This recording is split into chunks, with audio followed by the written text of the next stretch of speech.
We have to understand I think the framework, the operational framework that it took place in.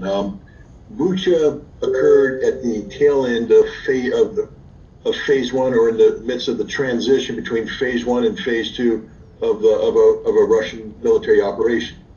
The West had been told that the Russians had been defeated in phase one, that they were trying to capture Kiev, and that they were stopped and that they were blunted elsewhere, and that wherever they had successes, for instance, in Mariupol down south, they suffered horrendous casualties. The truth of the matter is far different. I mean, I think there's no doubt that the Russians came in a little overly optimistic, that some of their military units were following orders that along the lines of what's called a flow of water strategy, because their intelligence services had led them to believe that there would be less resistance and more of a compliant welcoming by the civilian population of Ukraine. I think this is why we just saw 150 members of the 5th Department of the FSB fired and arrested, because something went fundamentally wrong there, and Russian troops were told to get on the roads and just keep driving. And so they drove through places they shouldn't have driven through. They got into places they shouldn't have been. And the Ukrainian military, which wasn't going to surrender, surrounded them and annihilated them. And so there were significant Russian casualties brought on in these opening moments of the war. The Russian army, however, is not made of glass. It doesn't break the second you hit it. It's made of granite. It can take a chip or two. And they've adjusted. They adjusted very well. They had a strategy. Phase one, Putin said exactly what it is. It's shaping the battlefield. That the primary focus militarily is the destruction of the Ukrainian military located in the Donbass, to achieve the total eviction of Ukrainian forces from the territories of Luhansk and Donetsk. But in order to do this, Russia needed to ensure that the rest of the Ukrainian military was in a position to support the defense that would take place there. So these classic military concepts of feint, deception, fixing, come into play. These are concepts as old as ancient Greek warfare, when the phalanx was on the battlefield. Napoleon mastered it. It was done in the American Civil War. It was done in World War I. It's done in World War II. It's been done in every major conflict. I would imagine it was done during the Iran-Iraq War. Yes, that's what I'm going to say. It was done extensively by the Iranians. They would feign an attack here so that they could operate elsewhere. Right. And the object of a feint is to fix an enemy in place, to cause resources to be diverted away from the area of the main attack. Anybody who has studied, military history and the art of war knows this. And the Russian officers are some of the most educated officers in the world. They study this stuff from a young age, and they continue to study throughout their career. So, the idea that Russia would seek to capture a city of 3.1 million people with 50,000 men is ludicrous. But the 50,000 men boldly advancing down would fix between 80 and 100,000 Ukrainian troops in the general Kiev area, and compel Ukraine to divert perhaps 40 to 60,000 strategic reserves located in western Ukraine through the Kiev front to stop this Russian front. Now, one thing about a feint is that it's usually fought to the disadvantage of the attacker. The purpose of the feint is not to defeat your enemy. The purpose of the feint is to engage your enemy. And that process of engagement oftentimes requires you to take casualties. And so there was some heavy fighting in and around Kiev. The Russians did suffer significant casualties. But from a strategic standpoint, they achieved their objective, freezing 100,000 troops in place and compelling 40 to 60,000 more to be diverted. That's a big deal. Those are troops that didn't go east. The other thing is down south. The Marines floated off of the coast of Odessa, freezing Ukrainian troops there. And then they shaped the battlefield with air power, missile strikes, destroying logistics, command and control, lines of communication, and they inflicted serious casualties on the Ukrainian forces. By the time phase one ended, all 24 mobile brigades of the Ukrainian army had been defeated. And what I mean by defeated doesn't mean destroyed. It means they have lost the capacity for joint combined arms operations with their other units. Their command and control was degraded. Their logistics were whittled down to nothing. And their forces had broken up into smaller pocket-sized units that could fight by themselves, but weren't very good at coordinating. And so Russia said, it's time. It's time. It's time to shift to phase two. Phase two means that we are now going to, having shaped the battlefield, frozen forces, degraded forces, we're going to maneuver our forces around. And also another thing, I mean, you've been in war. What happens when you take a military force and you engage in 1 month straight combat? You guys get tired. Equipment needs to be maintained. There's a thing called rest and refit. It's a normal part of modern military operations. It doesn't mean you lost. It means you're winning. It means you're actually doing great things on the battlefield, but that tank probably needs to get some maintenance guys in on it, or it's going to break.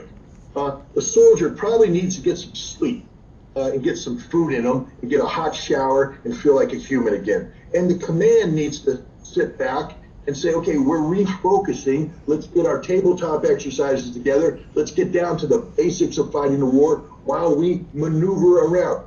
And so there's a pause in operations. Ukraine immediately called this pause a strategic victory. They started shouting out at the top of their voice how great their victory was, and the Western media parodied it. Part of this victory, of course, was the Russian withdrawal from Kiev. Russian troops that had been in the area of Bucha for about 2 weeks left Bucha on I believe, the evening of March 30th, when they finally withdrew. By March 31st, the mayor of Bucha was saying that we're back. We're back. We've got control of this. Everything's good. On April 1st, there were some disturbing scenes, though. A senior Ukrainian government official, a female, whose name I don't know, got on local media and the local TV, and she was broadcasting to the citizens of Bucha to stay in your homes. Stay in your home, she said. There is a cleansing operation underway. Do not panic. Now, why would you have to tell people not to panic? Because they're hearing gunfire, perhaps? Now, some people said, well, cleansing doesn't prove anything, except on the same day, the Ukrainian National Police posted on their website that the Safari unit was moving through Bucha, carrying out a cleansing operation designed to target Russian collaborators and people who are pro-Russian. Now, what does that mean, to cleanse them, target them? Again, some people say maybe they're just arresting them, except one of the units in the National Police, one belonging to the Azov Battalion, a reconnaissance unit commanded by a guy whose nickname is the Boatsman, and they call him the Boatsman Boys. And they bragged about this, their role in Bucha, by putting a video on the internet in which you hear them moving through, and one guy says, hey, they're not wearing the blue being the armband, says, I'm on the Ukrainian side. Can I shoot them? And the other guy said, yep, shoot them. All right, so now what we've assembled here is not only the mechanism of inflicting harm on Russian collaborators and Russian pro-Russian elements, but we have intent to inflict harm, command elements saying cleansing operation, and we have evidence of harm being inflicted. So when you evaluate this in the totality, and then you see the bodies on the video published by the Ukrainian National Police, you have to know what happened. Everybody knew what happened.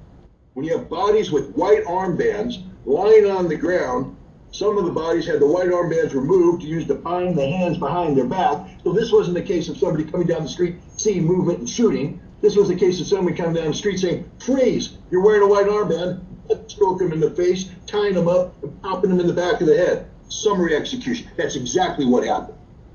Next to their bodies are the green ration packs that the Russian army issued out to the population of Bucha as a humanitarian gesture. Possession of a green army pack automatically tags you as a pro-Russian collaborator.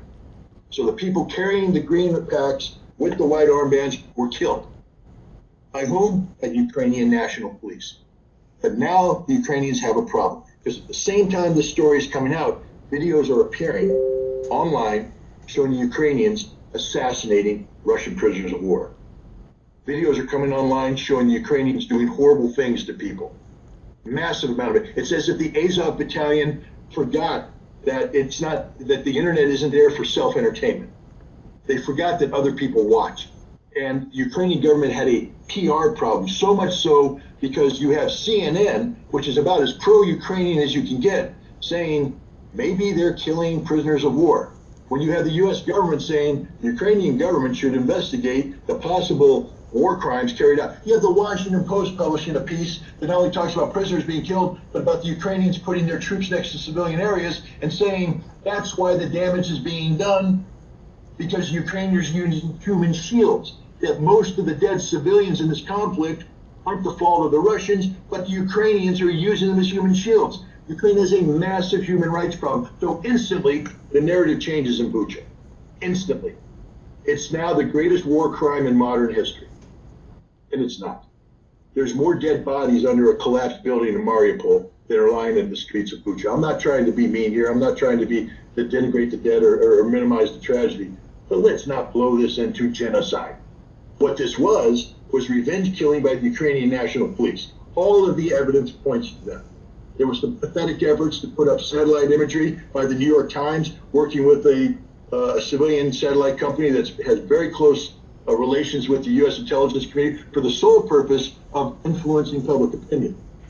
The whole purpose of the Maxar satellite is to release high-resolution imagery so that the United States doesn't have to declassify its own high-resolution imagery. So it's used to shape public opinion. And they published a photograph that they claim to be March 19th. And as you rightly said, the body killed on March 19th, sitting out in wet, damp weather, 40, 50, 60 degrees for 14 days, doesn't look like those bodies looked like. Those bodies looked like they were killed within 24 to 36 hours of being found, because they were killed within 24 to 36 hours of being found.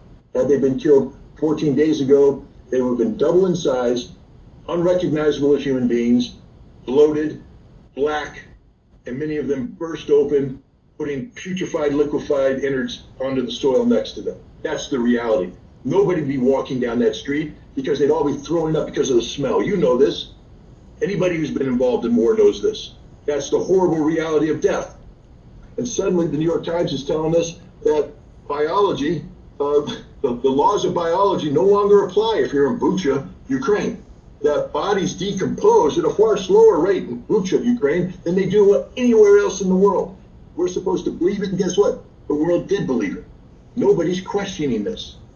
Nobody's sitting out there saying, time out, all of the available evidence points only in one direction. There is not a single piece of evidence that exists that points the finger at Russia. None. The only thing that exists about Russia complicity is statements by the Ukrainian government, backed up by the US government, parroted by mainstream media. I know people say, wait, Germans, they put out those radio intercepts. Well, even the Germans had to admit that what they put out, they can't geolocate it to Bucha, so they don't know where it happened. And B, they're lying through their teeth, because what they're playing aren't intercepted radio conversations. Anybody who's been involved in military communications understands that we use push to talk exclusively. That means if I'm talking to you, Saeed, and I pick up the radio and I go, Saeed, this is Scott, I have to say over and release. So now you can push and say, Scott, this is Saeed, say what you want, over, release. If we talk over each other, it goes, and we got nothing. What the released by the Germans have a guy saying really ridiculous things. Hey, I really want to go into that house and rape and murder the old grandma we saw there the other day. And while he's saying that, the other person said, of course you should do that. They're talking over each other, and we hear both voices. That's a cell phone conversation. That's a cell phone conversation. And if you have trained linguists listen to this, as I have, they ain't Russian speaking. Oh, they're speaking Russian. But when you have a Ukrainian speak Russian, it sounds a whole lot different than when you have a Russian speaking Russian. And what we have on those clips are Ukrainians speaking Russian. So even the pathetic German effort to create evidence against the Russians doesn't work. And the last question is, what intelligence community, let's say, for instance, they had the most wonderful intercept capability. I mean, it would have to be, because you're intercepting tactical communications from long distance. According to the Germans, they were doing this from the FLR-9 Elephant Cage facility located in Augsburg, Germany. And they're picking up cell phone communication. That's a huge technological leap I'd like to see explained to me, because I've done SIGINT operations in operational environment, and no. But let's say they did it. Are you telling me that the Russian communications aren't encrypted? No, we know they are. So you're telling me you intercepted a tactical communication that was encrypted, you broke the code, and now you're telling the whole world that you did this? And you're releasing information that you claim proves a war crime, but you're doing it in a way that eliminates its utility in a trial. This whole thing stinks, and nobody's saying, whoa, I got a question. Please, I just want some clarification of what's going on here. It's a setup. The media knows it's a setup, but they're...